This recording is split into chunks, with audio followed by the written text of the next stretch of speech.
Increase the penalties. Increase them. I would put the son of a gun in jail. Put them to death. It doesn't matter whether or not they're the victims of society. The end result is they're about to knock my mother on the head with a lead pipe, shoot my sister, beat up my wife, take on my sons. So I don't want to ask what made them do this. They must be taken off the street. Let the FBI agents buy weapons as powerful as the drug cartels had. They're getting beat up. Biden crime bill, the Biden crime bill. The Biden crime bill. Hell, we've got crime bills coming out our ears. Every major crime bill since 1976, every minor crime bill has had the name of the Democratic senator from the state of Delaware, Joe Biden. You got a gun, you commit a felony, 10 years. We already have it 5 years. Minimum mandatory. Judge can't say, you know, you had it in your pocket, you never intended to use it, we're only going to give you 1 year. Judge has to say 5 years. Well, he wants to make it 10 or 20 or 60. We can work that out. He wanted to remove judicial discretion for those who, quote, don't meet the middle-class criteria of susceptibility to rehabilitation. They are beyond the pale, many of those people. They literally have not been socialized. They are in jail. Away from my mother, your husband, our families.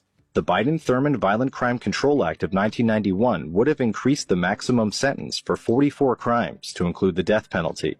A wag in the newspaper recently wrote, Biden has made it a death penalty offense for everything but jaywalking. 60 new death penalties, brand new, 60.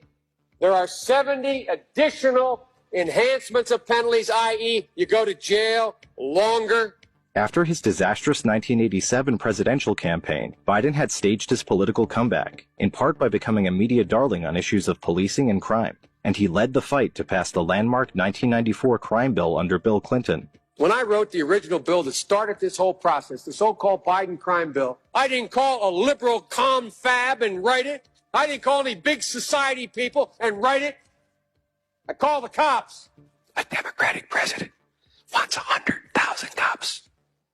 A Democratic president wants to build 125,000 new prison cells. That's the secret. That somehow the Republicans tried to make the crime bill tougher. I say, poppycock. They didn't make anything tougher.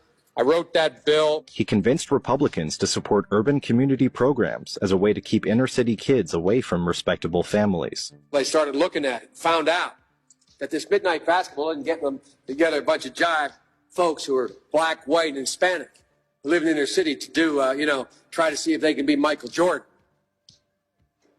When they found out, we're keeping schools open so gangs come off streets instead of out raping my mother, marauding me, robbing the local store. They're in a gymnasium. My daughter will be safer. My wife will be safer. My mother will be safer. And I will be safer. And I will be happy. When Biden ran for president in 2008, he told the New York Times that he knew more people would be locked up across the board, but that it would drive down crime. In fact, crime rates were already falling when Biden pushed for the passage of the '94 crime bill, and they have continued falling as the prison population has declined in recent years. You ashamed of that bill? Not at all. In fact, I drafted the bill. We had enormous success.